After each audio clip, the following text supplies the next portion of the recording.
welcome everybody to this November 10th episode of the 70th, I believe, 70th anniversary of Fat Guys on a Little Podcast. I'm your co-host, Steve Marganois. Charles.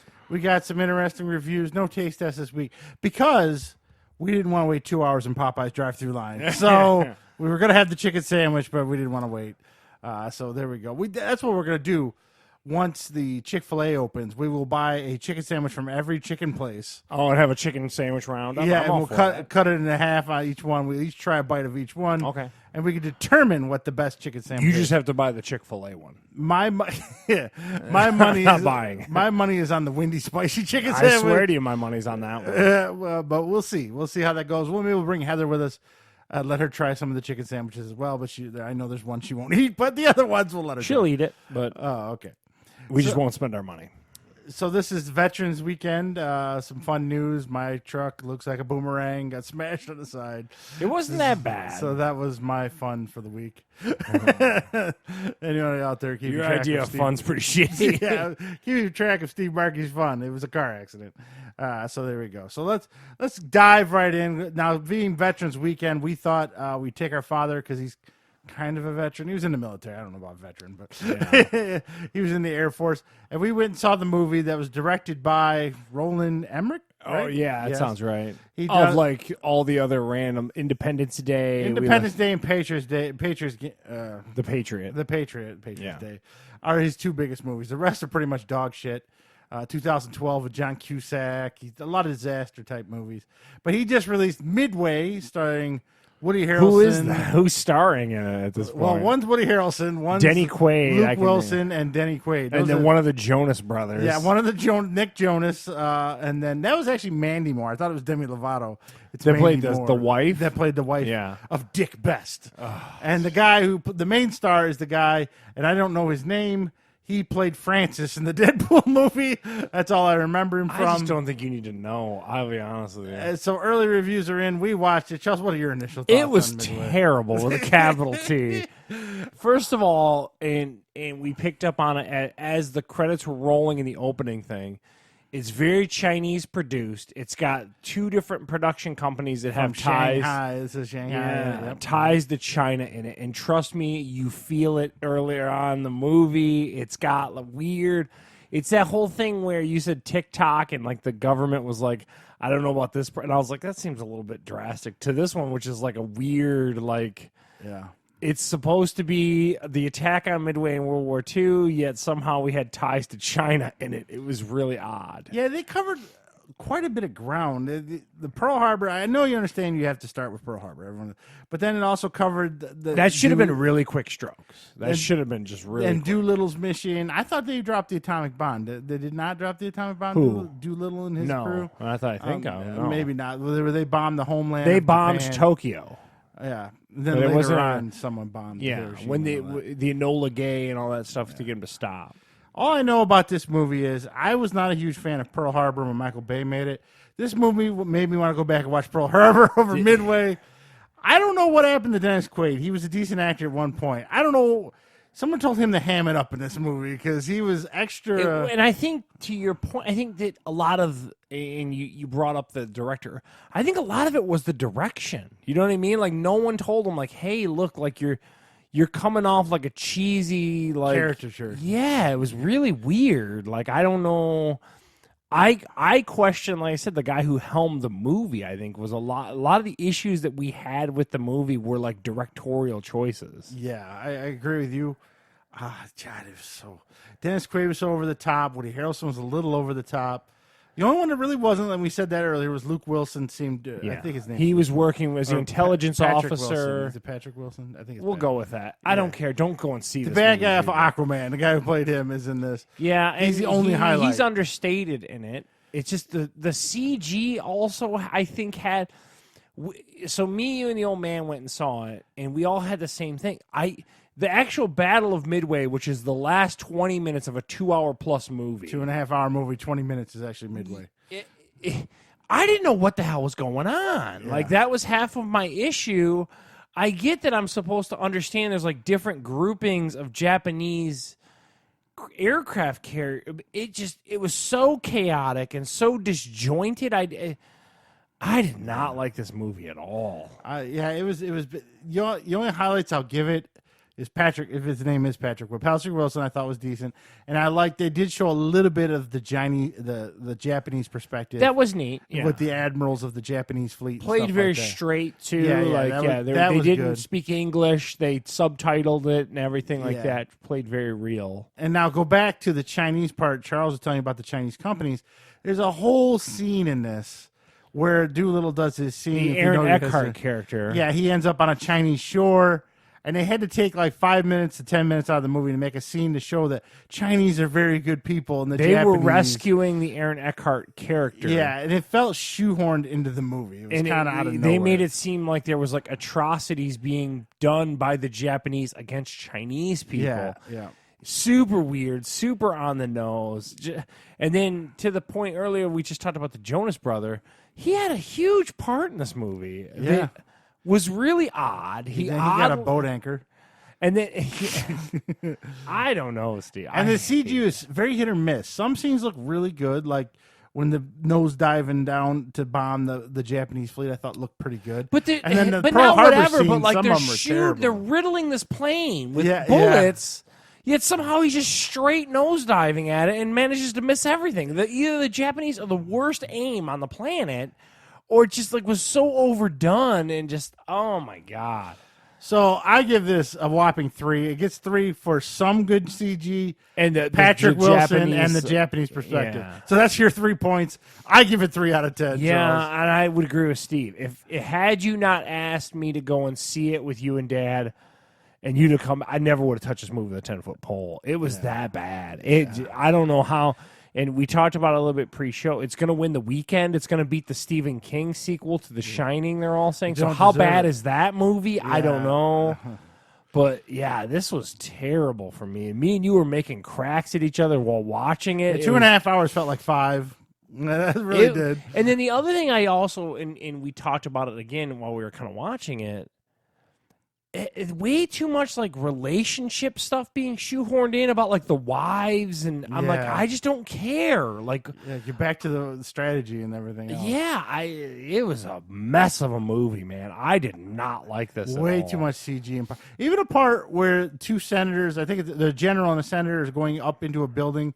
That in Capitol, DC. oh my god! Even the Washington, the you White chuckled. House even looked CG. Like It looked they terrible. made some steps on a soundstage and then CG'd in the background. Yeah, It and was it's not like so they have bad. the Disney artists working for their Oh, CG. man. This is just bad, and it sticks out. And then there was bad. a weird thing with like a buddy from Annapolis with the guy where he bit it, and then the guy goes and like fine, and I'm like, I just don't care. I Yeah, don't that was- care about any of these people. Yeah, it was not good, and the acting was. It felt like a '50s war movie where they overact almost. I tell you, Charlie, I'm gonna kill everyone. And of then these put an Japs. accent on because Yeah. like everyone, I'm from Brooklyn, but I go to the Navy, and I'm a tough East Coast guy. Oh, I would. You know, you got to really pull up by your bootstraps. That director Steve. should pull everyone aside and say, "Listen, you guys got to quit hamming it up. This is all pretty Dude, bad." we lost. And again, we talked about it at the end of the movie.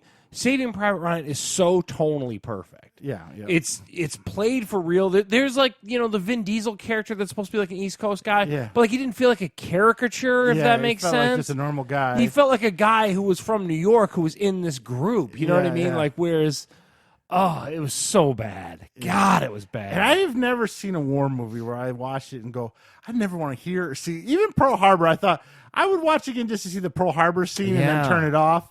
But this, I don't ever want to see it again. I don't want to see it on cable. I don't It's want to see it easily in the top 10 movies I went and saw in the theater that I just hated. Yeah, it was that bad. This is like, up there with like Waterworld. oh, it's so bad. it was not a good one. So stay away from Midway, even though you may be a veteran. I mean, if you get free tickets, I still probably wouldn't go. But Yeah, dude, and the thing was, there's some redeeming stuff in that last 20 minutes, but that last 20 minutes should have been the last 45 minutes of it. Yeah, You know what I mean? yeah. Like, and then they also could have illustrated the battlefield a little better to me. God, I hated this movie. yeah, it was not good. I was hoping for a good war movie on Veterans Weekend, and that's not what happened. So, And like the thing about World War II, there's a lot of people that did brave things. But in this scenario, when they were doing, like when the Jonas Brothers were it felt so on the nose, cheesy, brave that it didn't feel like it was grounded in any kind of reality. It felt like you were watching like a bad movie. It just didn't suck you in. It's another one of those movies where they foreshadow something. Like, remember he's practicing, you don't have an engine, you got to glide in on the air. And just so happens. And just so happens later in the movie, that's always been my gripe with the Harry Potter series. Yeah. So Harry Potter everyone says the Harry Potter is better than the Star Wars stuff. But Star Wars stuff does not freaking on the nose deliver everything they're going to need later in all the movies. Jack Ryan does it once in the show, and I'll tell you does in a it? minute, Okay, but just once and not. But I'm telling you, people, avoid this movie. Like, see it randomly on HBO 8 months from now and watch it. Other than that, avoid this turd. Yeah, Do not give them a dime of your money. I don't know what happened here. I don't know how they screwed up something. Yeah, this is, again, one of the worst movies I've seen in the theater in a long time. And we love war movies. I like war movies, and this.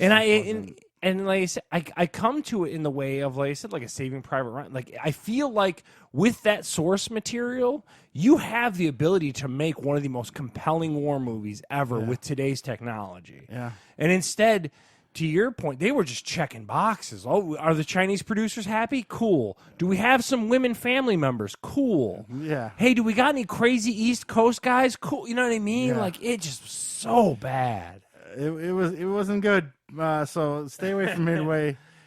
So all the critics that kind of capped on the movie, they were right on this one. It's just not. It's not good. I'm sorry. The thing is, the only thing I would point to, and it's kind of a Gone with the Wind take on, like, coming from the South perspective. You hit it earlier. The Japanese perspective was really neat. Yeah, that was kind of cool.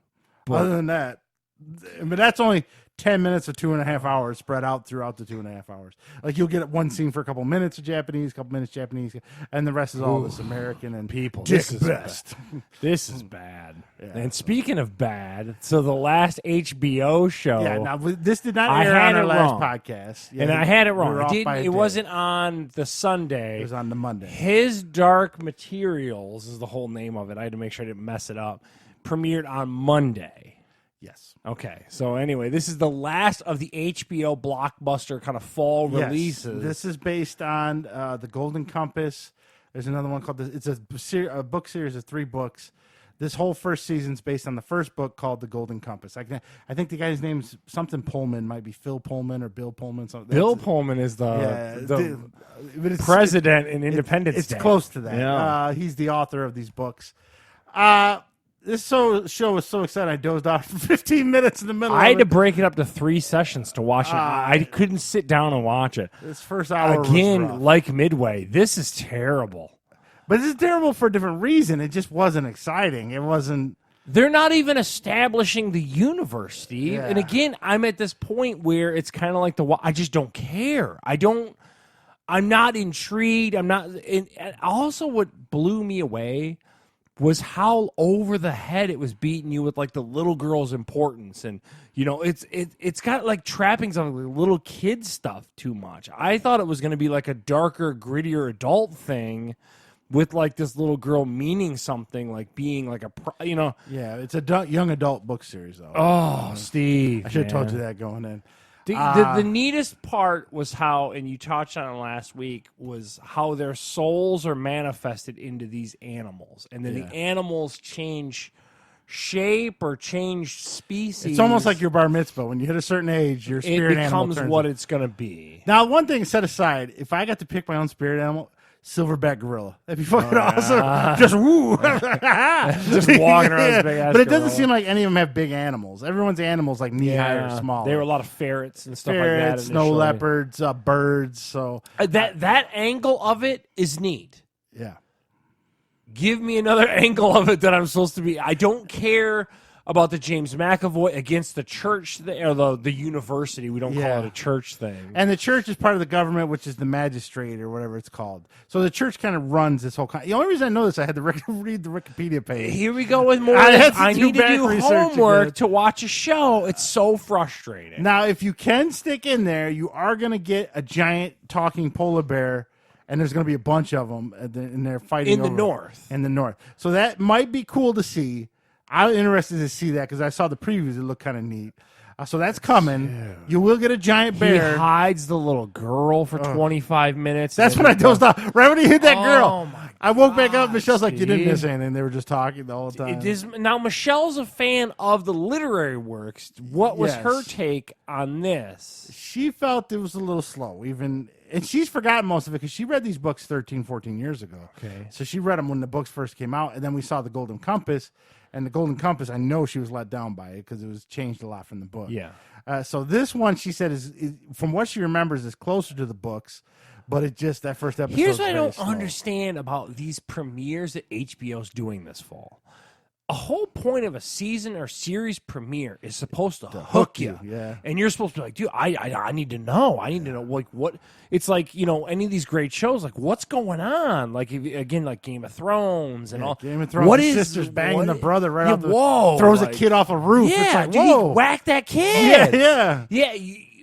What is going on? I don't understand who at HBO's greenlighting these shows. Here's 3 shows. Well, this one's co-produced by the BBC, so I don't know how much input. So we're back to that again. So that's like the Catherine the Great show. Yeah, so I don't know how much input HBO has in this I documentary. don't know, Steve. I think they struggling. I think they just have the rights to broadcast it in America, is what the deal is. But I think they produce together. I think that's because, again, that Chernobyl miniseries, in conjunction with Channel 4 or BBC or whatever it is, they share the production value, and a lot of it's filmed over there. But God, Steve. So here's Catherine the Great show's terrible. Watchmen, I don't know what I'm doing, Steve. I'm hoping that takes this up past. I'll tell you this: the Watchmen episode 3 with the FBI agent gave me a little bit. I liked the FBI agent chick with her sassiness of the whole thing, and like and she's a former Watchman, allegedly. So at least I see a little sliver of light of hope. Yeah, a little bit. She still broke out the Scooby Doo goggles, but a little and bit. a giant blue donger. That was the biggest. Oh my God, that was the biggest donger I've ever seen in my life. And where's she putting that? She could be able to walk for a week. And I am a little intrigued as to why she's called. Like, Yeah. it gave me a little bit. And then, so Mrs. Fletcher, I guess. I'm out. Steve's I saw her out. naked. Yeah, I saw her naked. I'm Don't out. need to watch again. And I talked to you about this. We texted a little bit. She's kind of like a regular chick, too. It's not. She's like she had a a 40 bigger year. bush than I imagined. I guess she's like 40 years old, and like, I'm probably older than that. I don't know. I mean, she's in good shape for a woman her age. I don't know. Don't get me wrong. She's not dating me, but I'm just saying, like, what am I doing? I want her to be funny, and the show's just not funny. That's my And then problem. into this, His Dark Materials. HBO, man, help me love you. Righteous Gemstones is the best show they've premiered. Yeah, since Game of Thrones. Yeah. I'm waiting for the Bears. If the Bears don't make it better, I'm out. That's all. I'll give it this week for the know, Bears. man. And if all I do is get that little jerk from Hamilton, him running around in an air balloon, then I'm out. Because I don't like that guy at all. Dude, Lin-Manuel Oh, I Miranda. just want to smack him every time I see him. So These shows, man, HBO, you are killing me. So- Chernobyl, I guess that's the last. I love Chernobyl. Couldn't get enough of that show. Like, oh my God! But that was based because the reality of that it was based on was so amazing. yeah. So now the ratings we're not gonna rate it yet because it's just the first episode. The contest will be how long me and him can make it through. I think it's only 8 episodes a season, right? The probably HBO seasons, Yeah, about 8 to 10, somewhere in there. yeah. So we'll see if we can make it to the end of the season. I'll tell you this, and we'll rate it then at the end of the season. So far, after this past week's episode, I'm most intrigued by Watchmen. Because then that gave me, okay, we're starting to flesh out the universe a little bit. We're finally backing off the Regina King character so much. But you know what?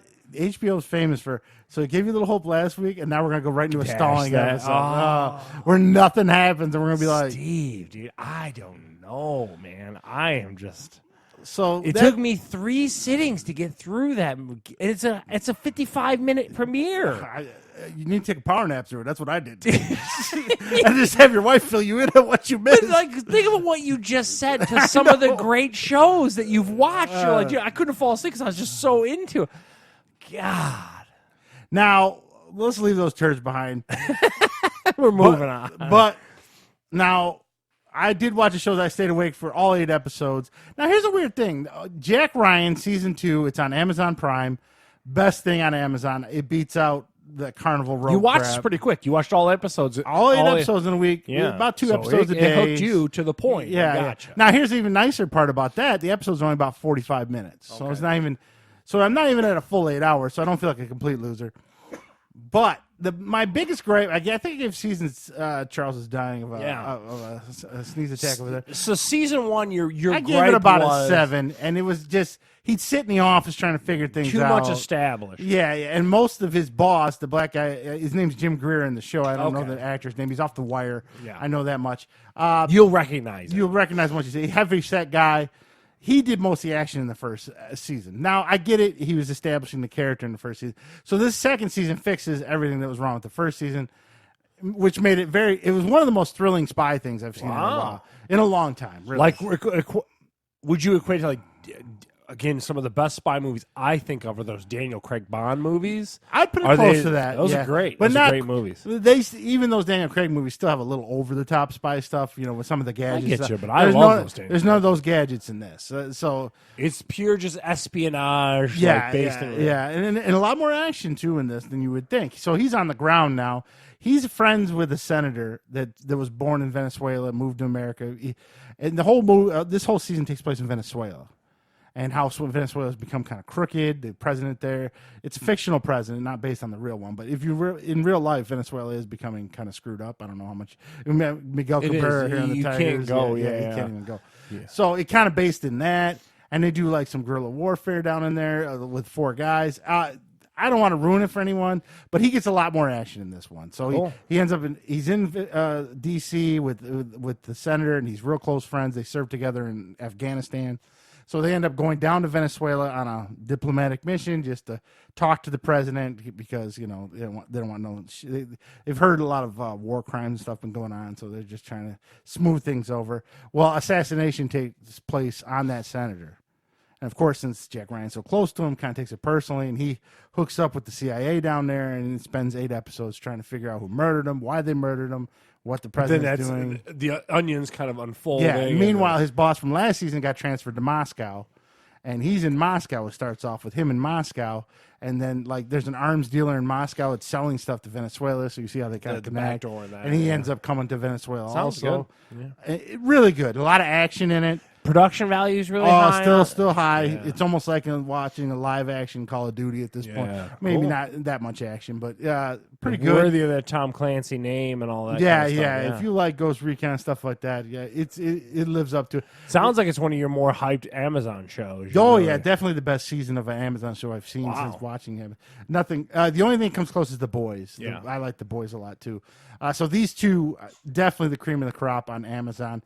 Like I said, the first season I understand is a little slower because you got to establish the character. This season, it took the training wheels off him a lot more, and he's out doing stuff. He's a full-fledged agent doing his thing. Couple goof ups. The only one goof up. So the guy. Remember the guy from Game of Thrones, the man with no faces or whatever? Yeah. He's in this. He again plays an assassin. He's the one that I don't want to ruin it, but he's an assassin in this movie. So Jack Ryan actually goes and finds his daughter at one point and trying to hold her to get a meeting with the assassin. He's kind of holding her. She takes she has a thing in her hair with a blade on it. It puts it through Jack Ryan's forearm.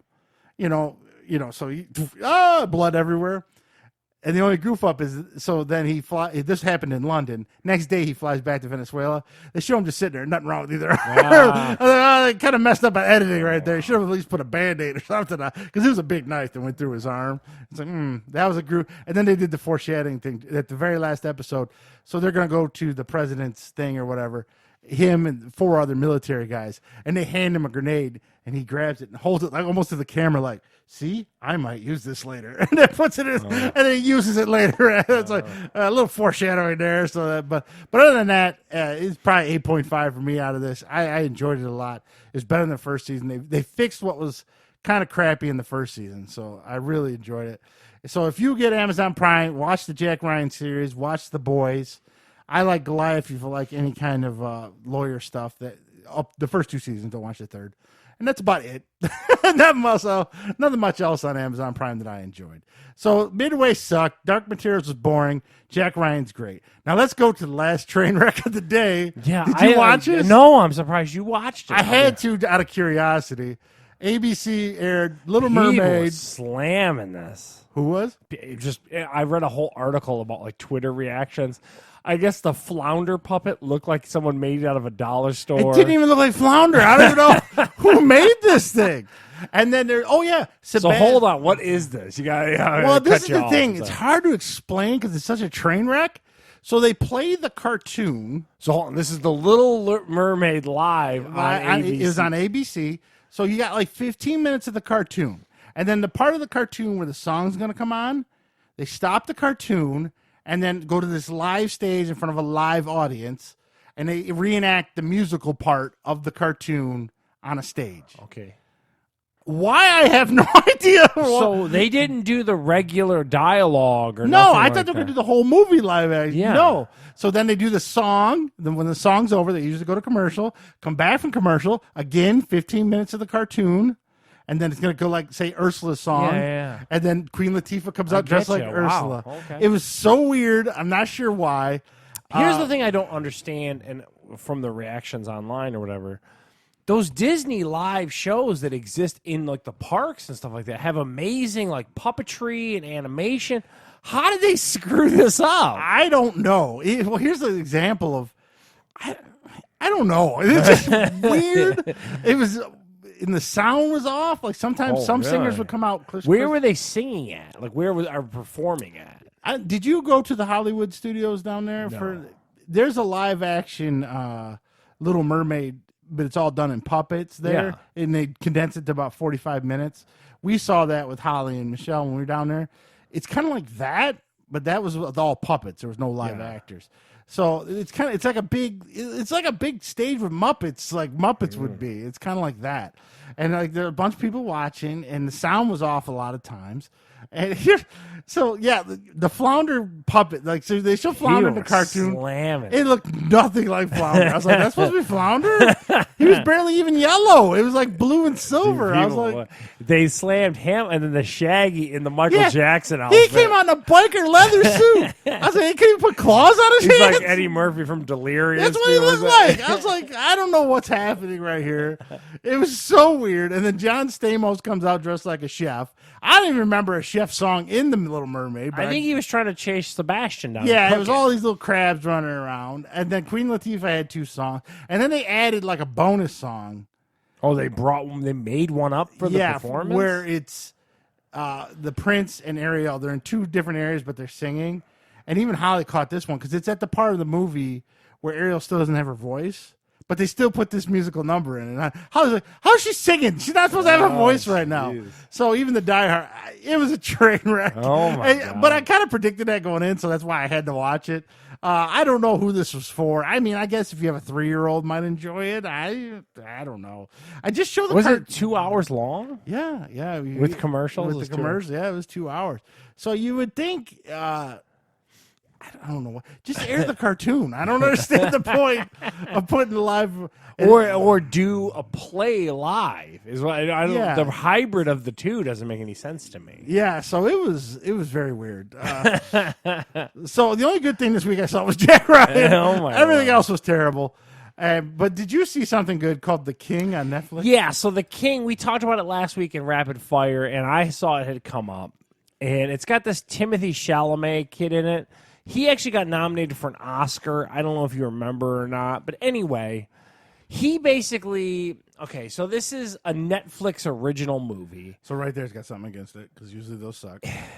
It's about Henry V. And Henry V had beef with his father and the way that he rules the kingdom. Beef with Mark Lindemann? What's that? Yeah, beef with Mark Lindemann. No. So basically, he has a brother, and the dad, Henry IV or whatever, was going to make the brother or whatever.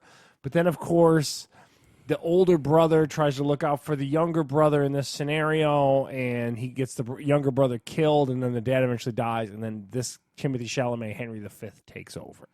And he wants to rule England, but he wants to do it his own way and not worry about being greedy like all the kings before him and not put these people in harm's way, kind of learning from his brother's death.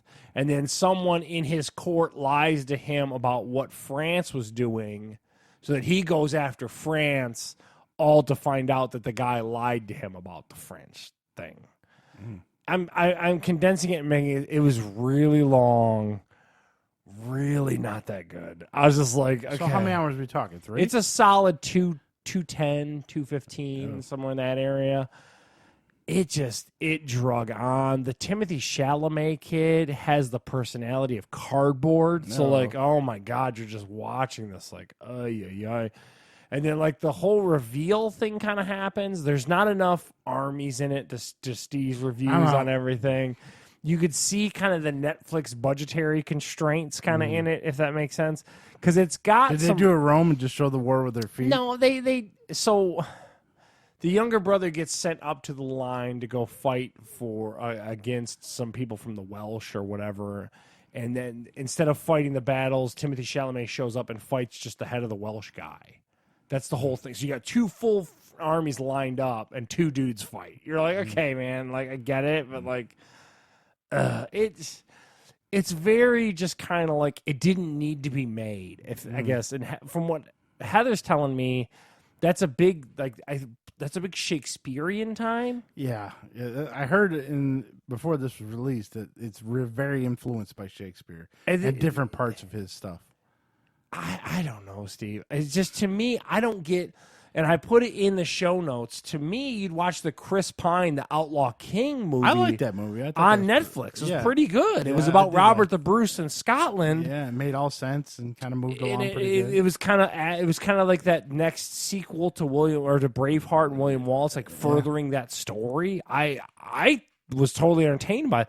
This one. I'm just like, okay, like I don't know, man. Like if you have Netflix and you have an afternoon where you got nothing to watch, I guess you need a good nap. Yeah, it's like a solid C. You know what I mean? It's like whatever. Like C student. Yeah. Would you give it a 6? I'd give it like a 6. Yeah, I'd give it a Steve. The fat guy's 6. It just, I don't know, man. It just wasn't that. It didn't look exciting. There's nothing that, in other words, I can't tell you, hey, you have to watch this because of. You know what I mean? Like there's no. None of the trailers had any kind of war showing it. Like there's no battle. There's scenes. just nothing extra. So there's nothing where it's like, you know, to tell someone to stop what you're doing and check this out because of. You know what I mean? Like, I would only tell you to watch it just because you got nothing else to watch, I guess, is what I'm trying to say. It just, so if every streaming service ever just got canceled except for one movie, The King, then you watch it. Watch it, I guess.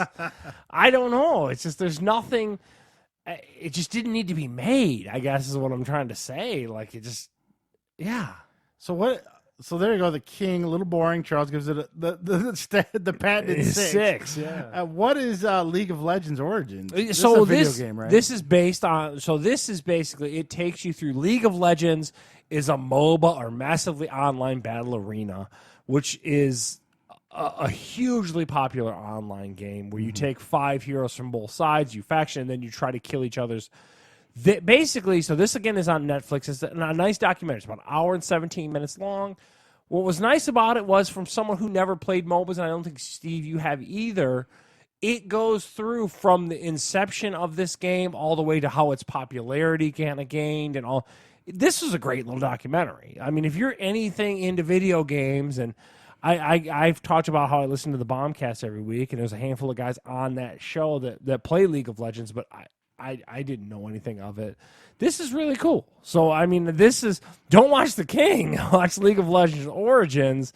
You could learn about these MOBAs. And there's a handful of them that are really popular and stuff like that, but they also show you the company that made the game and kind of how they fleshed the universe out and all. Really cool behind-the-scenes stuff, like how they tend to work and how they're working with communities to make this online stuff. I was totally fascinated by this documentary. Apex Legend, one of them too.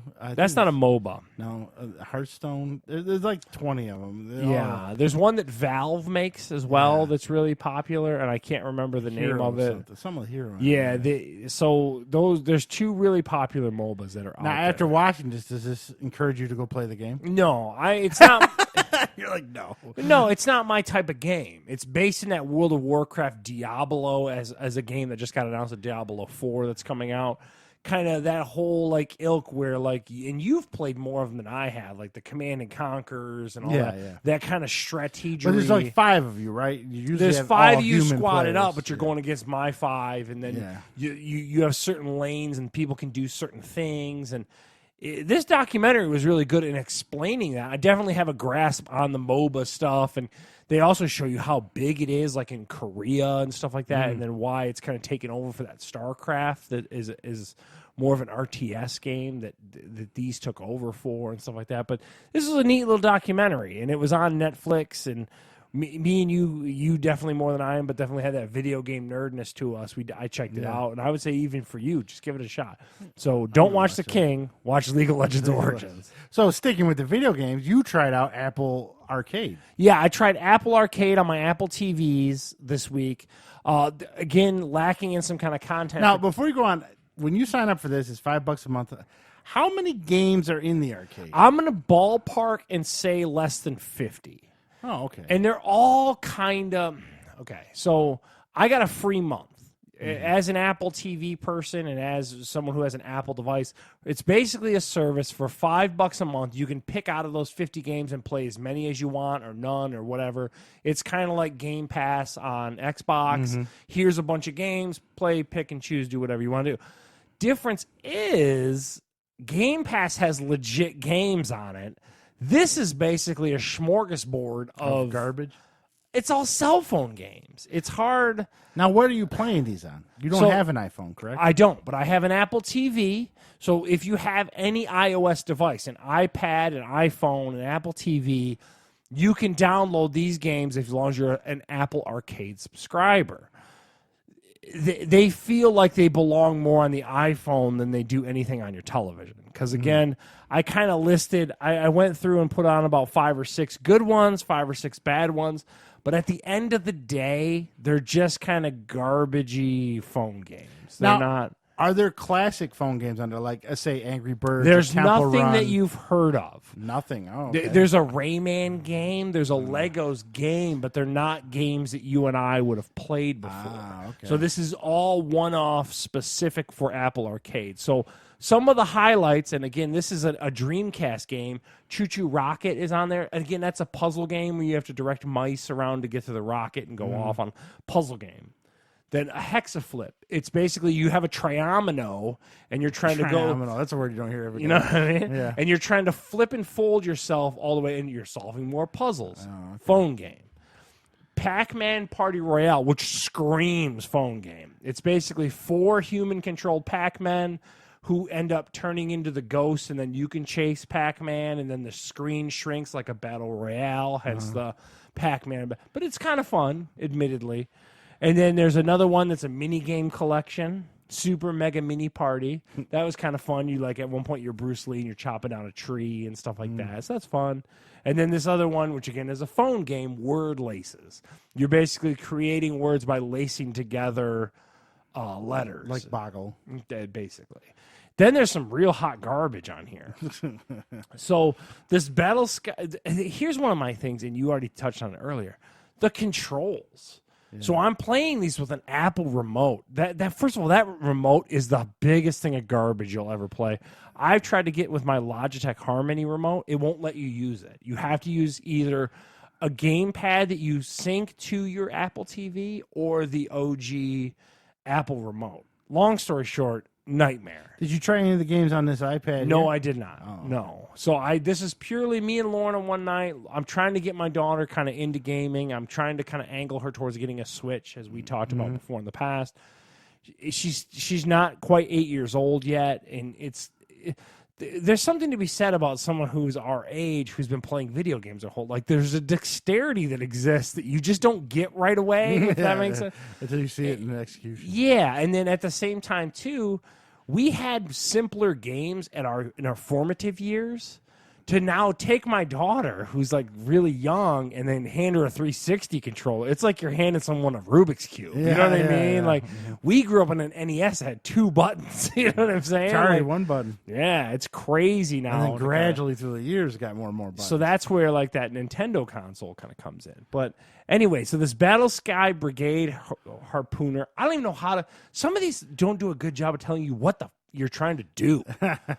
It's like a phone game that way. Yeah. Frogger, this one looked like crap and ran like crap on my Apple TV. Wow. Hot Lava, same story here. Looked like crap, controlled like crap, ran like crap. Sneaky Sasquatch, which was this little Sasquatch. It had a neat aesthetic to it. You're a Sasquatch essentially going into people's camps and stealing stuff out of their coolers. Kind of like Yogi Bear almost. Sounds great. Controls are so terrible. You can't do any. It's just the most maddening thing. And then there's other one that I was shocked by is this What the Golf was broken. It kept like erroring out, and I'd never seen that on an Apple device. Now, who makes most of these games? Are they made by Apple or just random? They're random studios. It seems like Apple goes and kicks them a bunch of money. Okay. I don't know. Like, to me, now you got a month free. Would you pay to keep it? Hell no. I'm telling you. Well, then you do know. Well, but that's what I'm trying to say, Steve. Like, it's one thing if you're out and you're riding a subway, but like the Apple Store still exists, so you're gonna know what good games, and you just give them like $2. Why would I give you $5 every month for these mediocre games? Yes. I don't understand. Like, they need a good game somewhere. Yeah, and then quite frankly, if you find a good game, you just give them $2-3 and buy the game. Like, why? Yeah. I'm not gonna see you next month for another $5 or another $5. I'm surprised, like the classics on there, like Angry Birds. There's nothing. Like There's nothing of note. There's no Galaga clones. The only thing of name is, like I said, a Pac-Man game. Yeah, Broken Frogger, it looks like. Yeah, it just I don't know who this is for. There's some adult titles. Obviously, I didn't get into those with Lorna present, but like there's some adult titles there. Maybe I'll do a little bit more and try to delve into that. But right now, I don't get it. I don't know who this is for. The thing too, so an Apple TV costs $120 or whatever. You can go buy an Xbox One S for like only another $80 and play real games. So who's the audience for this? I don't know. Got me. Apple's in a weird spot, man. You can tell Steve Jobs isn't around anymore because like they're doing some things, and you're just like, "What are you up to?" They put three cameras on the phone. Yeah, I don't know. It's apparently weird. That works because they all come running. So there you go, Apple Arcade. Not that great. I was curious on what kind of games were on there. Now that you described them, and they don't even have classic ones, I knew they were going to be phone type games. I didn't think we were going to get anything. There's a handful of other ones again that I'll try that could be a little more adult leaning, but the one I did play in the Apple Store, it was on there. It was like a Zelda clone. Like it was 3D. It looked like it could be on a PS3 or. But you ran into the same issue there. The I was using it on an iPad. Are hot garbage. I mean, I think you have to control a game controller connected to. You can pair a controller. There's no way you could play it without that. Well, and there's a handful of these games that say controller required. So I just don't know who's the market for that. I don't get it. So outside of Jack Ryan this week and a documentary about video games, it hasn't been that much. We don't bring you too much good news this week, but it will save you money and time. Yeah, don't go down these roads. Yeah, so let's go into the wonderful world of wrestling before we get to Charles's pugilistic stuff later on. There's not much going on there either. Yeah, wrestling, I've covered a little bit. Now, here's one. For all you who are not diehard wrestling fans, I'll tell you right now, about a year or maybe 2 years ago, on the set of Raw, Jerry Lawler was there and dropped over of a heart attack. Right? Yeah. Yes. Now, you would think this would end his in-career thing. No, this guy's going to die. They just announced, I saw it online somewhere, he's going to be somewhere in Arkansas wrestling an independent show, his career versus whatever the champion is down there. I think it's Davey Boy Smith's son, actually. And so he's still doing live independent wrestling show, not announcing, not commentating. I'm surprised they let him do that. Well, it's Arkansas. All bets are off in Arkansas. So my bet, if you have a death pool somewhere, take Jerry Lawler because he's going to die in a ring somewhere because he's too stupid for his own good. How did you find out about this? I read a wrestling website once a week, and that came up. It's like, Jerry Lawler going to be... I'm like, are they serious on this? What's the website you read? Give that a plug. I don't know. WrestlingInc.com, something like that. Usually they have a news feed with all the news. But here's the thing. All those wrestling websites with the news, it's the same feed on every site. So I've gone to a couple others like, oh, it's the same damn article. So so they're putting out news feeds and everything. So again, a couple weeks ago, WWE went to Saudi Arabia for their crown jewel. And now I don't know if you guys listen. To I the looked pod- up, but I don't want to pause you for a minute. sure. I looked up after the last week's podcast.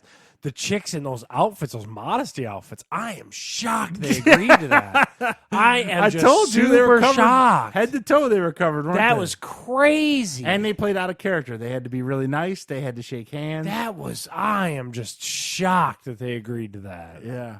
So right after the Saudi Arabia pay-per-view, even before that, the stock was plummeting, and I didn't know why. $55, right? Yeah, it went from 66 to 55 in like 2 days. Well, what happened was, the real reason why that happened is a lot of the investors caught wind that Saudi Arabia, the guys that have been dropping 40, 50, 60 million to WWE, Are over it? weren't paying. Oh, just we're not giving the money. They over. were like, we're not paying, or they weren't happy Why? with the product. Don't know. To save face, WWE, Vince McMahon, all the right after the Crown Jewel was over, they had to go into intense negotiations and stuff like that, and they got all their money up front for another 3 pay-per-views for the next coming year. So once they did that, it stabilized the stock. So the stock dropped because they thought not because subscribers. You had mentioned something that too. That also contributed to it. But the biggest factor when I found out, not getting that loot. Saudi Arabia said, no, we keep our oil money. And then they were like, oh, wait a minute, let's got a better deal. So before Vince McMahon left Saudi Arabia. Is the new deal beneficial to the Saudis? Is that what would be my question? They're still paying the same rates they did before. Oh. They're still, I think it's up from 2 pay-per-views a year to 3. So they're going to get 3 pay-per-views instead of 2. So they're getting 1 more pay-per-view. I don't know. They didn't release all the deal, but they did go out public to say they had a new deal to stabilize their stock is why they had to do that. I thought that was kind of interesting there. That's really interesting. Yeah, so that Saudi money is still coming, that evil, evil Saudi money that no one wants to think they should take. And also, finally, Ric Flair, for some reason over the years, I don't know how aware you are with this, but sports figures that are probably in their 20s and rappers are obsessed with Ric Flair. Like, there's a guy So I saw your article or your point here.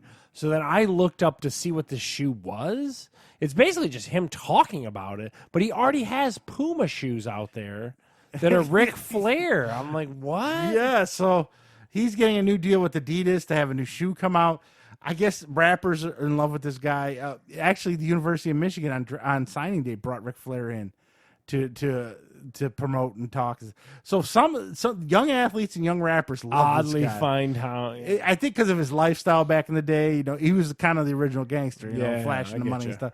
So he's kind of got a second life going with that, which is probably what he should do. He'll just get drunk and pass out somewhere. I just thought it was funny that he's still relevant with a younger crowd. So that's your 3 minutes of wrestling.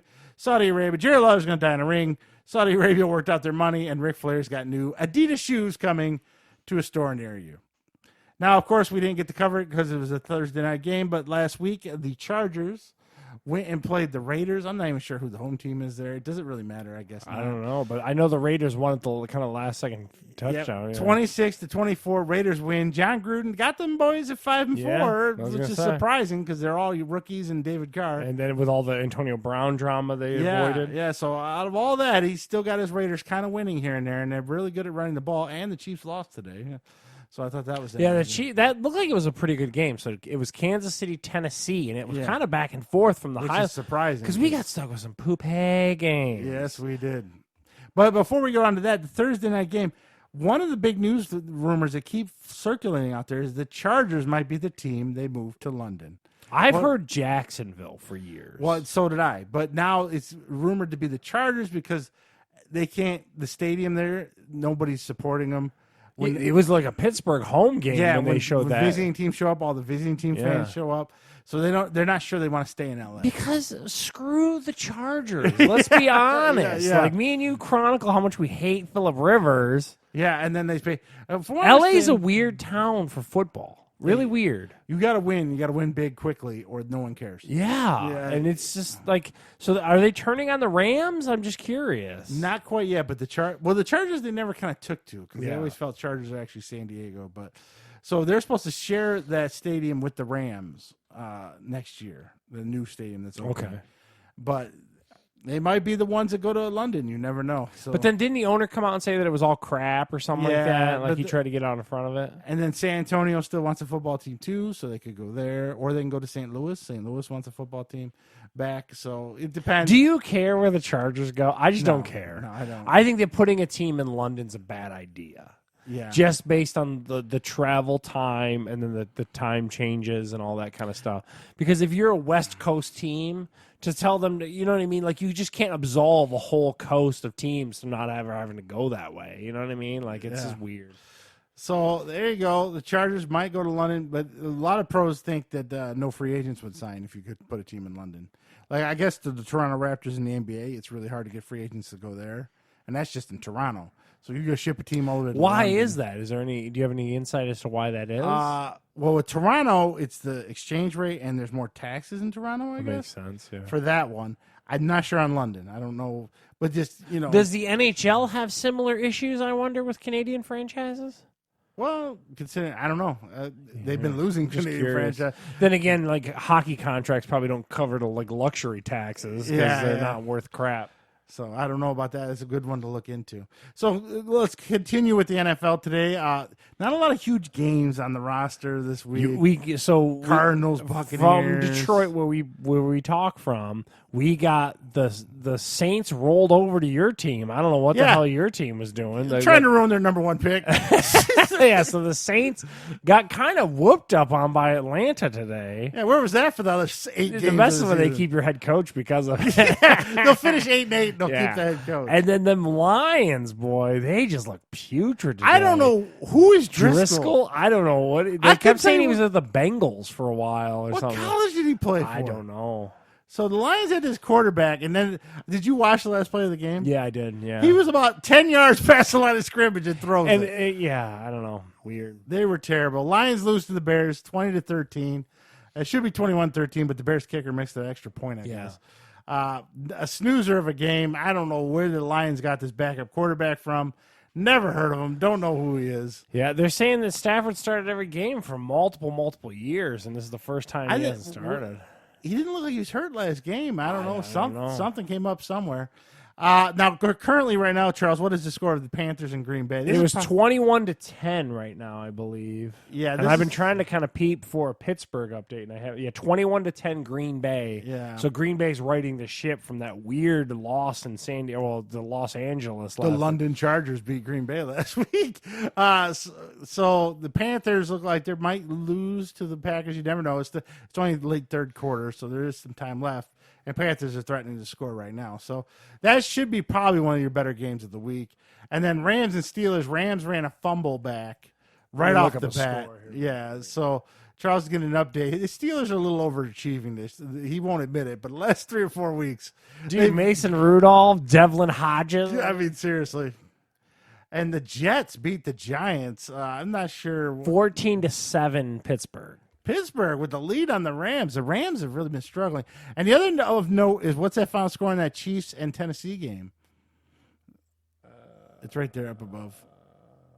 Right there? Yeah, 35-32 Tennessee. Tennessee with a big upset victory. So the big upsets this week were the Falcons. The other over one the you're Saints. missing, you're talking over, is the Cleveland beat Buffalo.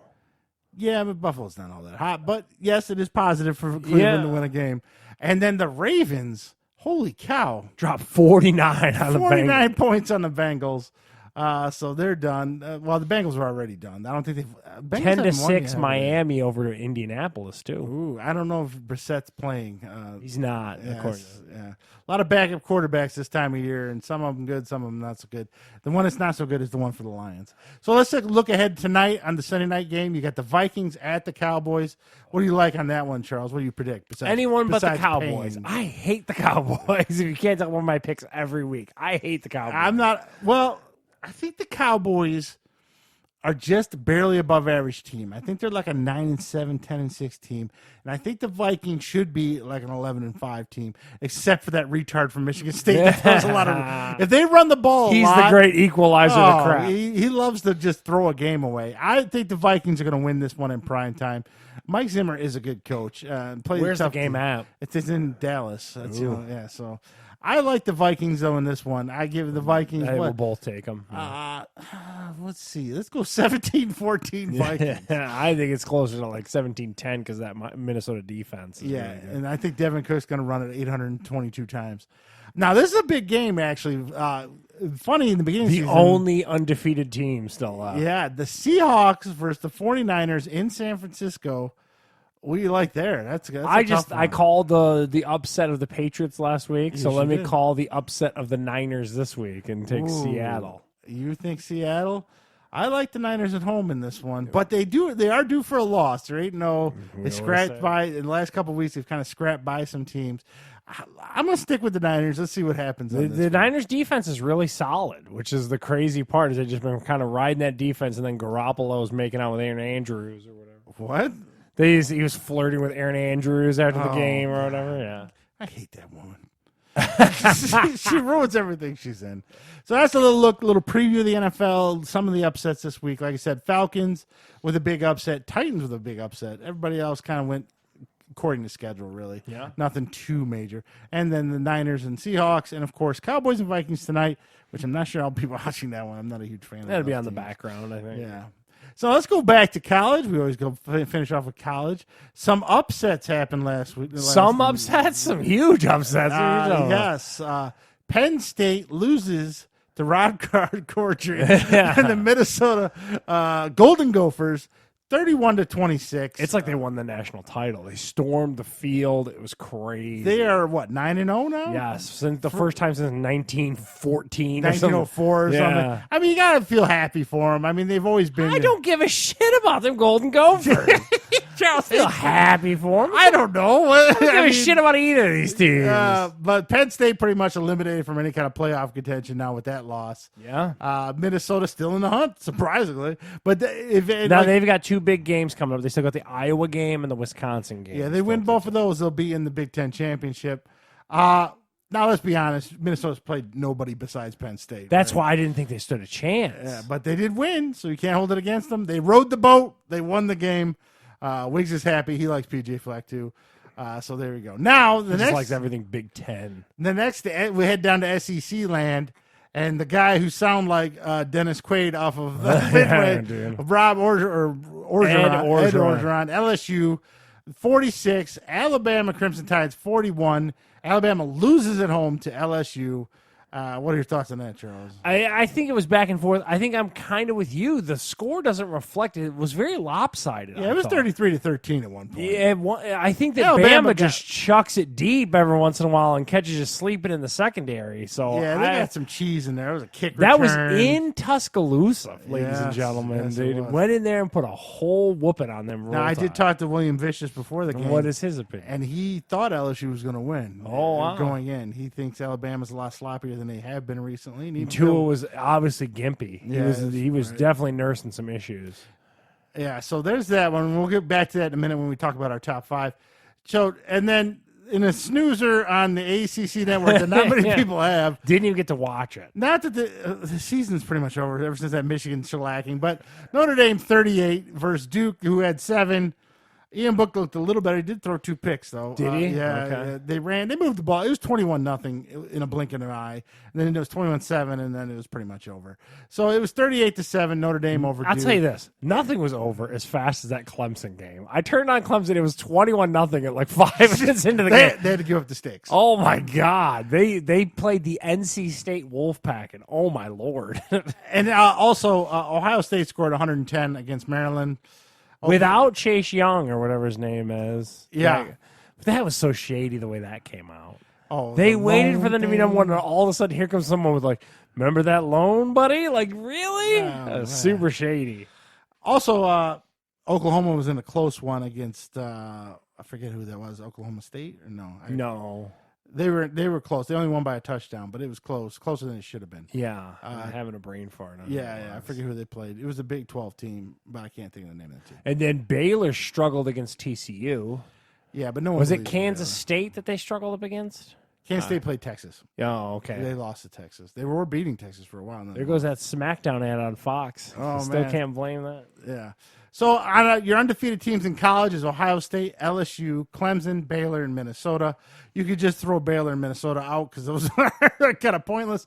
If Minnesota continues to win, I don't. Yeah, but Minnesota and Ohio State are going to cancel each other out, right? One of them is going to beat the other. In the championship, because they don't play each other regular season. Yeah, but either way, one of them is going to have to lose. Ohio State's got a couple tests still left. Don't count out them Nittany Lions still. And then they've got the U of M game, which as Notre Dame got their ass beat by them, I have to talk up the Wolverines now this year. So if you had a top 4, who are you picking? It's obviously Ohio. I think LSU is the best team in the country. Yeah. As much as I called for their demise this whole season, I could be more wrong. Captain Gravel Voice is number 1. LSU is the best team in the country. I agree with that. Obviously, Ohio State's the number 2 team in the country. Obviously, Clemson's the number 3. I still think Alabama's the number 4 team in the country. I don't care.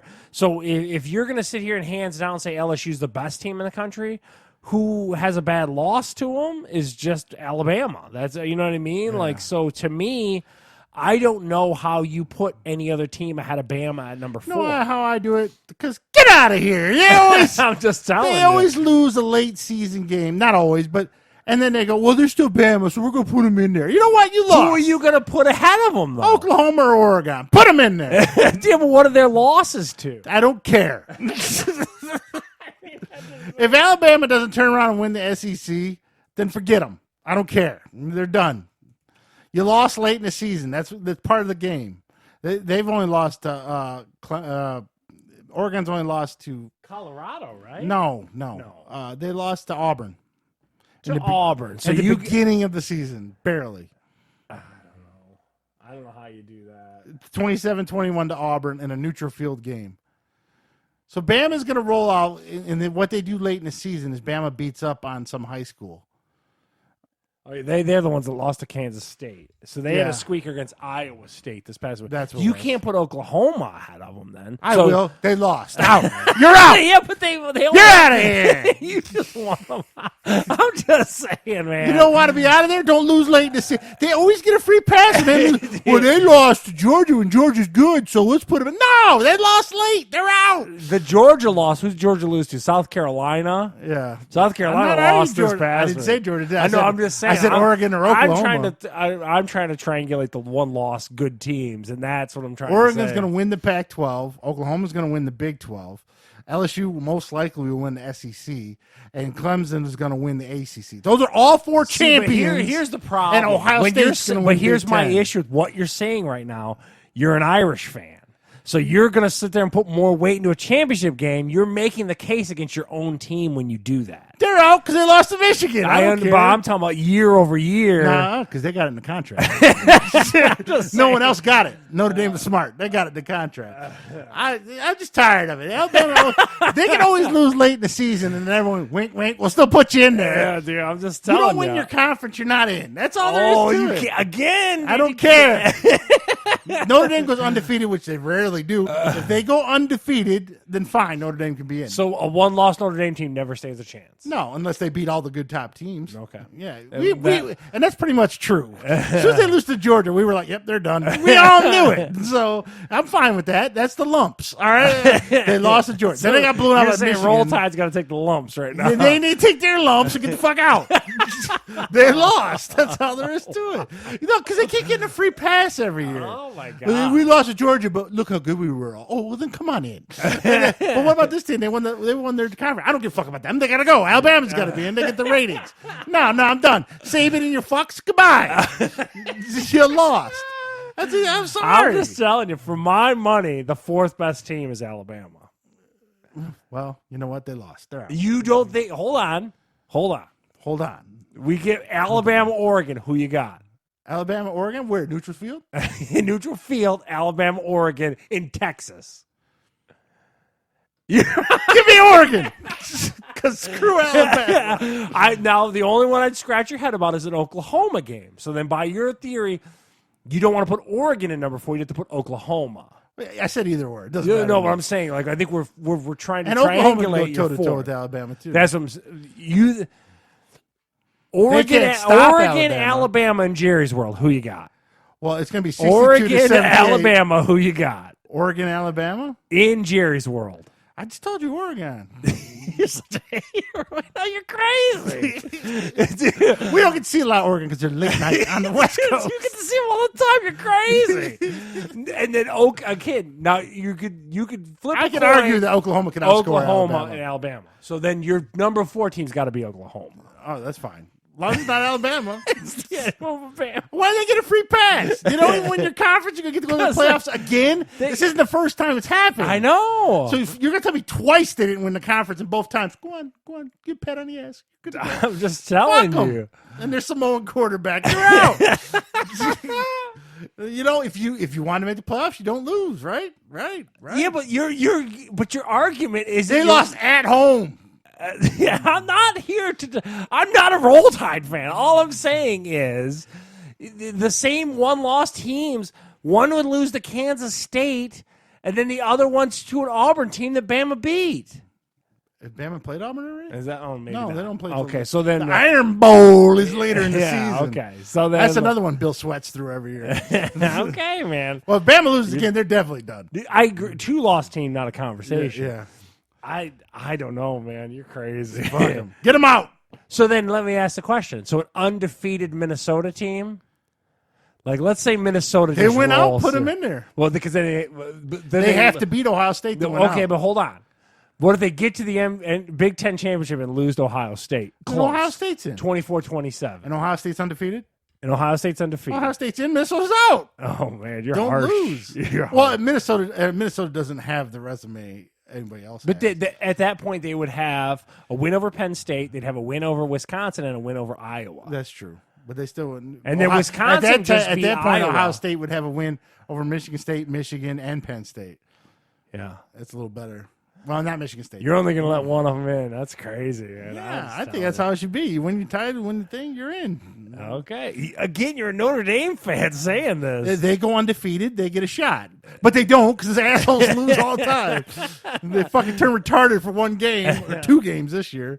Anyways, there you go. A little look at college. We'll see how. We'll see, Because a lot of it's going to work itself out. The one thing I'll tell you, too, is I thought that in that first, everyone was upset for Clemson in that when the first rankings came out. I'm talking about before this weekend.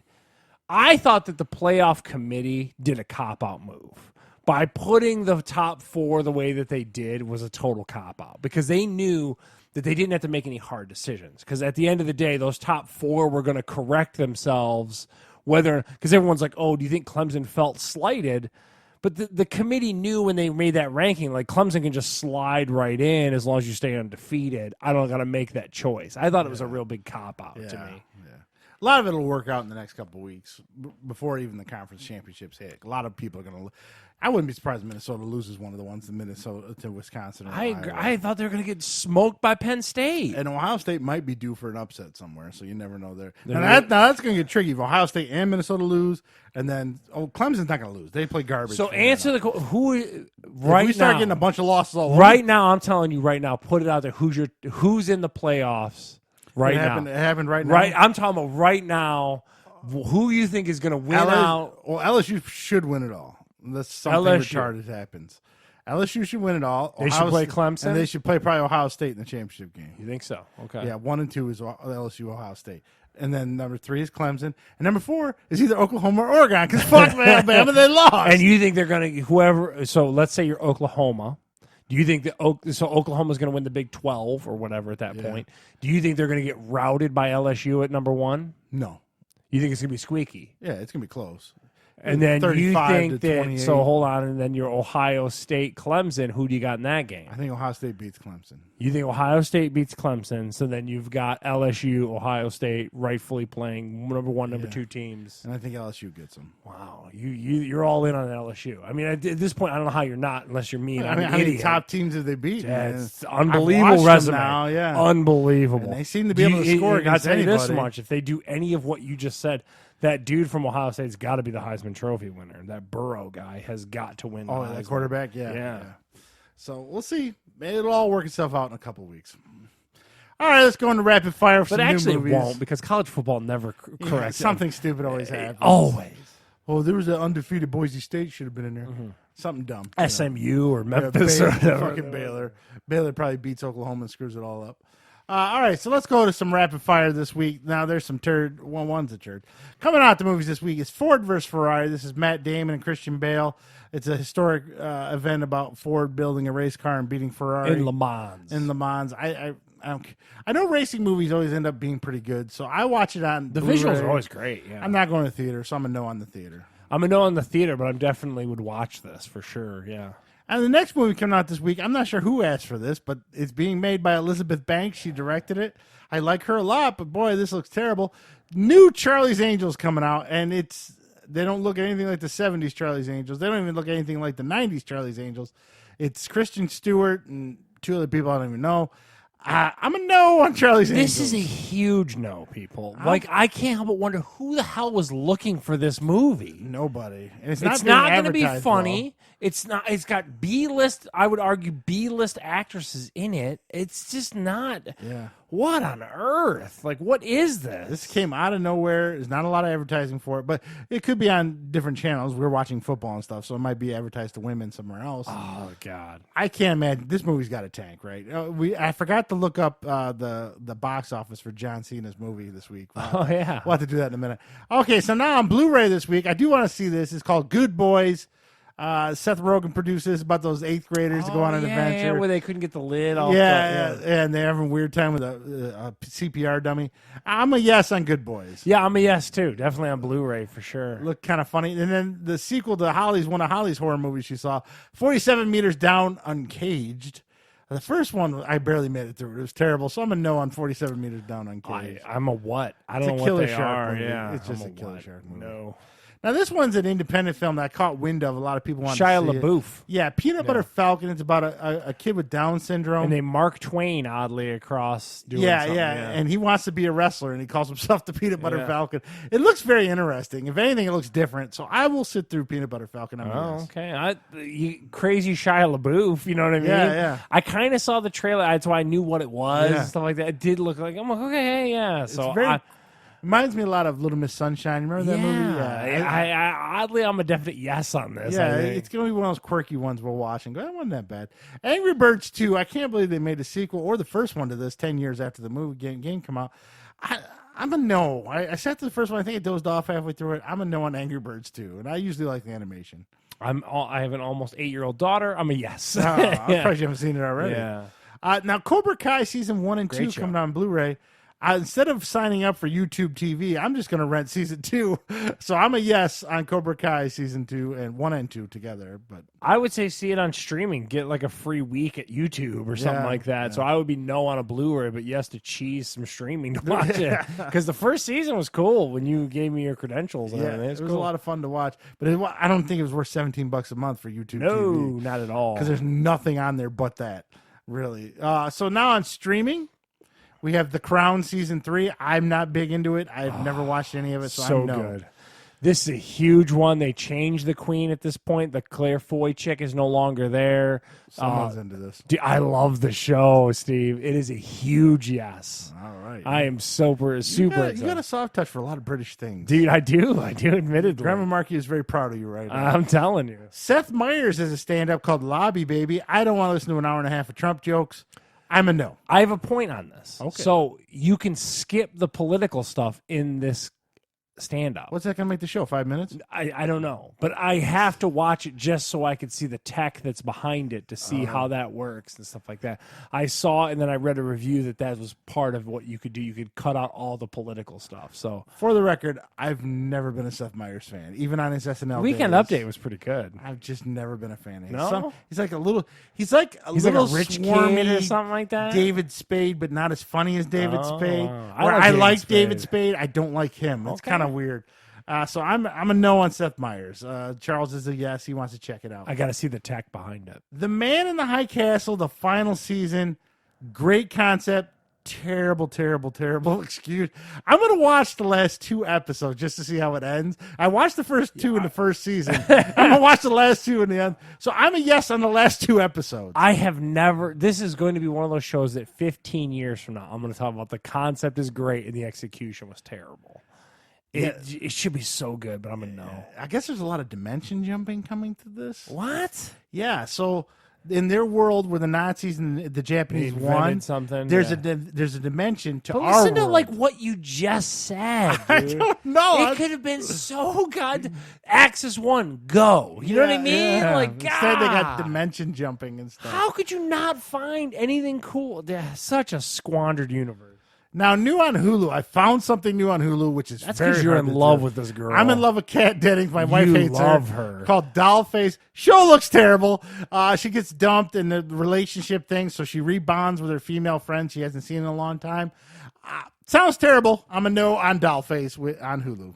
I didn't watch Two Broke Girls with her. I didn't either. I don't masturbate to her like you do.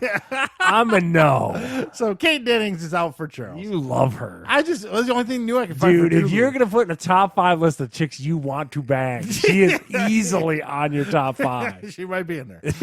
And my wife Might be my ass. My wife will be so pissed over it. Dude, I'm telling you. She's like, her of all people? Dude, you love her. I got a little shine towards her.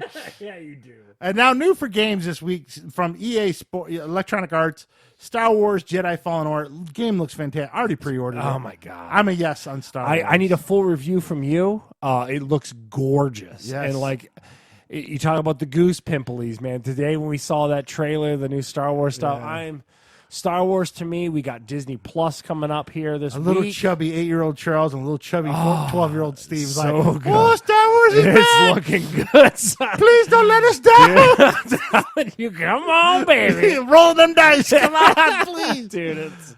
Also on games this week on all the systems. Jumanji, the video game. No, thank you. I don't even know what this is. There's a new movie coming out. I know, but what? No, It's got to be terrible. A game based on a movie is always terrible. Torchlight 2. Torchlight has a big following. Huge following. It's the light and dark thing stuff. Yeah. I just never got into it, so I'm a no on Torchlight. It's a 2D dungeon crawlery thing, right? Isn't that what it is? Yeah. I know what it is, but I'm a no. I actually got a free copy of it when I downloaded the Epic Game Store, and I played it for about 3 hours, and it's not bad. It's got more of a cartoony look than Diablo does. It's a neat looking game. It's got a graphical style. I just couldn't get into it. World of Warship Legends is coming out. Now, this is kind of like the World of Tanks. Yep. I've never played these. I want to know someone who has. Ask Bert. Maybe Bert plays it. Are these just online only? Smells like it could be a Bert thing. So I've never played it, so I'm a no right now until eventually one day. And I'm with you. I've never played one, but anyone who's out there, like I said, Bert may be the one. They even make model kits like at model stores based Very on World of popular, Tanks. yeah. So I don't know. And then there's 2 new Pokemon games coming from the Shield. What console? Coming for the Switch. Just Okay. Switch. Pokemon Shield and Pokemon Sword. I guess they're 2 separate games. I'm not sure how any of this works. Look at the one on the right. Look at the one on the right. That's the goo. That is totally the Charles goo. is reminiscing about to cry here in a second. That Facebook Basset Hound commercial. I love it. So 2 Pokemon games for the Switch. I never got into Pokemon, so I'm a big no. I'm not a Pokemon guy either. I know Pokemon Go, people love it. Heather really liked the Harry Potter version of the Pokemon Go game, but yeah, I'm a no. Yeah. So there you go for some rapid fire. And Charles really high suggests The Crown Season 3. Oh, God. I suggest The Crown Seasons 1 and 2, man. It's so good. And it also, of note, looks beautiful in 4K. There you go. So fantastic. British people show. look beautiful talking in 4K. It's super good drama. And so now let's get to punching people in the face. So on the pugilism report this week, I didn't have much of anything. So I put it here. I was like, there's a UFC fight night from Russia. A bunch of Russians beat each other up, and Greg Hardy lost. So that's he's not even gonna get the fight. My balls are hot. Yeah, Lewis. Derek Lewis isn't gonna fight him because he didn't beat the Kovlov guy. But I don't know. Did Greg Hardy get knocked out? No, it was a decision round 3. They also came out and made sure he didn't bring his inhaler to the ring on that one. And then the other of note, this week, fight night coming up, a bunch of Brazilians are going to beat the crap out of each other. I didn't even attempt to put these people down. I went through the list. None of them stood out to me. UFC is kind of turning into like old school Street Fighter 2 where you fly to different parts of the country. They are very much pushing an international product. Very much so. I guess that makes more money. And the biggest thing is the Russian stuff, man. They really want to... So they've established a foothold in those Central and South America areas pretty well. They're definitely trying, with Khabib winning the belt and all that, they're trying for that Russian angle like you wouldn't believe. Also doing the big thing with the Chinese, too, trying to get the Chinese stuff going. And then the other thing of note, I'm going to get BKFC 9 this Saturday. We got another Artem Lobov, Jason Knight fight in that one. I'll get it. I'm a sucker. I don't know if we talked about it. Like the luster's falling off them a little bit, but we'll see. Maybe they can right the ship because that first fight with those 2 idiots, they beat the piss out of each other. That is true. I'll be here with you. So there's a little bit of pugilism. Greg Hardy losing after they're trying to promote him. They must get annoyed by all these people losing. That's what we always talk about on UFC, man. Yeah. You can sit there and try to push all the people you want. The other fighters don't care. All right, let's finish up with a little bit of news here. Now, Walmart. I've been a big movie collector my whole life. I've had VHSs, then I went to DVD, and now I got Blu-rays. And I'm not really all in on 4Ks. I don't buy a lot of 4Ks because they don't look much different from. I don't. It's one of the most frustrating tech jumps I've ever seen. Yeah, it really is. Yeah. There's a hand. The thing is, on your TV, you should turn off the smoothing stuff that makes it look like a soap opera in the first place. I don't know what, like LG's like CinemaScape and all this kind of stuff. Mm-hmm. There's really no big jump. Like I unless someone's got like a 95-inch television or something obscene, I don't know. Yeah. At a 55 or so, it all looks good. I don't know. Yeah, I agree with you. But in this day and age, when you buy your movies now a lot, you get a digital copy. So I went and started converting a lot of my movies into digital copies. You jumped through a lot of hoops to do it, too. Yeah, I remember yeah. you took the stack and all that whole thing. So Walmart had a deal. They have a company called Vudu, and Vudu is and it's pretty popular. They sell digital movies is what they essentially. It's not streaming like Netflix. It's more like if Family Video was online. It's a digital library. Yeah, it's a digital library. And they had a deal. You can bring in your Blu-rays, and for each Blu-ray, they'll turn it to digital for $2. So I did a lot of my old movies. So I've got. How big is your library? Would you say on Vudu? It's about 205 movies. Whoa. But that's been through 6-7 years, But I understand that, but what you're about to talk to us about is funny. So then news came out this week that Oh, Walmart wants to get rid of Vudu. Damn. Because the dude. one thing I've always bitched to Charles about this ownership. digital ownership stuff is that people get hair up their ass and say, "Hey, we're cutting it." You lose everything you bought. And this is a great example. What's funny to me is you're a guy who runs a Plex server. Do you have a NAS at your house? No. I run it off my You home run it PC. off of you, so you basically dictate a portion of a drive to it. Yeah. Why don't you just get a NAS and just be done? Put a Plex server on a network attached storage and be done with it. Well, here's the thing. Run your own content. The picture and everything is still much better on the Vudu, if that makes The sense. quality is what you're saying. The bit rate, you can't maintain a solid bit rate streaming up and down. Yeah, and ripping a Blu-ray is like 30 gigs, But drives are so dirt cheap now. But then that's a big investment. Where most of these movies, like Randy and Bert, like they buy movies and they just give me the code. So I've got 20, 30 movies just on that. Oh, that you just kicked off the code. Yeah, so I put the code in and got it. So are they shuttering the service down, or they're looking to sell it. They want to sell it, Oh. and if they can't sell it, they may shut it down. Now, I don't know what you're familiar with. Because how are they monetizing it? What do you mean? How is Walmart making money off of it? Well, you could buy off that website. It goes directly to Walmart. Okay. So you can Obviously, most people are like you who bought the Blu-ray copy of then Finding converted- Dory. yeah. But they've canceled that program since then, but they don't do it anymore. But they did initially when they got this and stuff. They've had it for 12 years. So. Voodoo's been around for a while. Yeah. So at least I got a good 12 years. But I didn't have it for 12. Sucks, dude. Well, now, are you familiar with Movies Anywhere? Ultraviolet, you familiar with that? I've heard of Ultraviolet. Ultraviolet was the original locker where you could put all your digital movies there. Okay. They closed that down, and everything went to Movies Anywhere, which is primarily owned by Disney. But Warner Brothers is in with them. A couple others, all the movie studios signed up with them. So you can redeem any movie at this point. Let me ask a question. Okay. How often, because as I stare at my library, how often are you going back and rewatching movies? I just went last night and watched The Dark Knight with Heath Ledger. I can't. Why, though? I just do. I'm making a model and I put a movie on. The Notre Dame game sucks, so I switched over to a movie. I don't know, man. I don't do that. I don't go back and watch old TV shows, but I will, unless it's like Everybody Loves Raymond in the morning or something. Yeah, just kick it on. But a movie, I'll turn it on all the time. I do that a lot. I don't know why. I just do. Force that, especially non-football season, like in the spring and stuff. I do that a lot. You just throw it on. But it's getting to the point where now I don't need to buy them anymore because of the Disney streaming, the Netflix streaming, HBO. I've come to that. Like I didn't buy the new Lion King. I didn't buy Aladdin. I didn't buy Spider-Man. I didn't buy any of those because I'm going to have the streaming service. I can just watch them on there. So why pay for both? So I've cut back quite a bit. But my point about movies anywhere is all the movie studios are in on that. So you can connect your Vudu library to that. And once I did, all my movies transferred over. But Paramount is having a pissing contest of movies anywhere. So all my Paramount This is movies, always not whatever. In 2019, this is one of the most exhausting things. Exactly.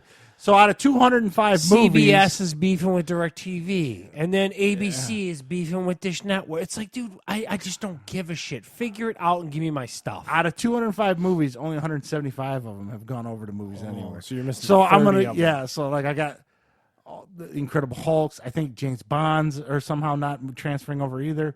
What is the other ones? Mission Impossibles, all those. Which I got a lot of those free on a promotion. I got like 5 of them for free. But anyways, so if you have Vudu, you might want to look for other avenues to start transferring yours over to other lockers. Or Fandango's one out there. Google is one out there.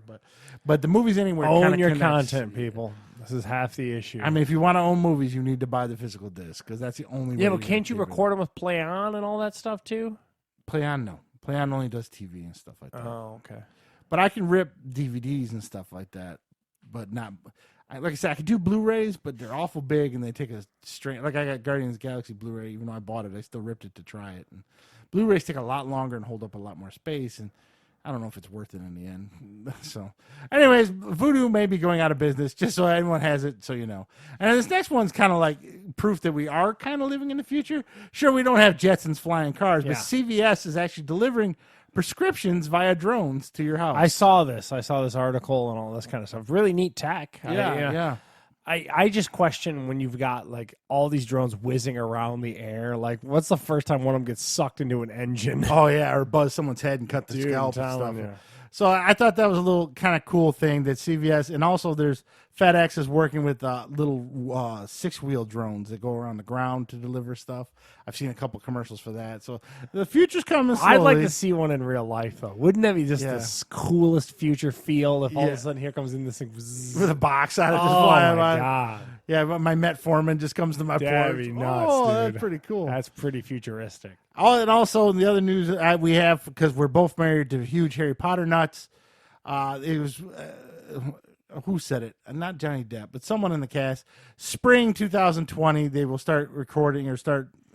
What do they call it? Producing the new Harry Potter. Well, I should say Harry Potter. Fantastic Beasts movie is coming for all you Harry Potter nerds. So if they're filming it in the spring, you're probably going to get it in How many 2021. Fantastic Beasts movies are there going to be? I think they're going to go for like 7, like Harry Potter. Jesus Christ. Does J.K. Rowling write them? Yeah, she writes the script. The problem they keep saying is her scripts aren't up to quality. So they've been bringing people in to work punch them up. Punch them up. Oh. Yeah. So from what I've understand, I don't know. So they're not Uncle based Marvin on. will be on that. Technically, they could stop this at any time because there's no book series it's based on. They're just going to try to milk it until people quit going, probably.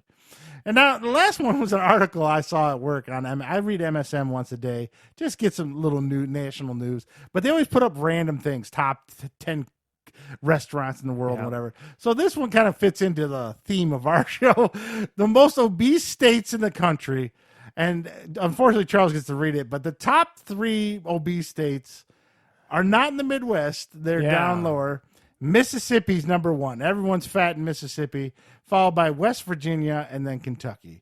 So, of course, I had to look it up. And Michigan comes in at number 11. Yeah. We're a little down We're really there. underachieving as Michigan. Yeah. I think Alabama's 5. A lot of southern states are the fat ones. So it's the food, man. They like some crazy, like Well, cooking with lard. Randy and linked stuff. it with poverty. I also think, too, is tobacco use. Tobacco use, and then also poverty levels. He kind of linked it too. Maybe too. So, because you're eating worse when you're young, when you're poor, you can't afford to eat good food.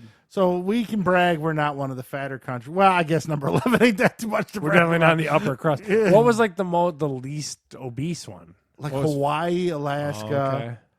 Okay. Well, you can click the link; it's there. But it's I forget. Well, I know Hawaii was like 50. Oh yeah. Yeah, and so I thought that was kind of interesting. Ohio is in the top 10. No, they're number 10. We're number 11. Oh, The only one like East Coast that was kind of fat was Maine. Maine had like a top 10. lobster and butter. I guess I thought that was a little weird. So we like to eat all across this country. We have when a country has obesity problems. So for this week, I think that's going to wrap us up until eventually we get our chicken sandwich taste test coming. Oh my God! We might have to wait until after the new year because Chick-fil-A will not be open until after the new year. Oh, that one's on the hill's not open until after the new year. Yeah, January is supposed to open. Oh, it looks close. Wow, I'm surprised they're waiting that long. Me too. I thought it opened sooner. So we're waiting on our Chick-fil-A. So then we'll have our chicken sandwich. There's two things that I'm not. By then the intrigued by Popeyes lines Chick-fil-A. might drop down. I'm also waiting for that BJ's Wholesale to open up by Menards. Yeah. It's supposed to open they up sell soon. memberships hard. They get seen a Yeah. lot of commercials for those. Sam's Club's been putting out a lot of deals on their memberships too because of they feel Competition the right pinch. down the road there, Yeah. North Line to Eureka. Yeah. So. All right, so that's going to do it for this week. This is, sorry. Almost jumped to the gun there. You can catch us at fatguyslivepodcast.com, Apple iTunes, Google Play, and wherever you can get fine podcasts anywhere. This is episode 70 you can catch on there. Yes. We've been bullshitting for 70 hours. Well, some even longer. I was going to say it's way longer than 70 hours. Yeah, so probably over 100 hours of bullshit you can find somewhere on Apple iTunes.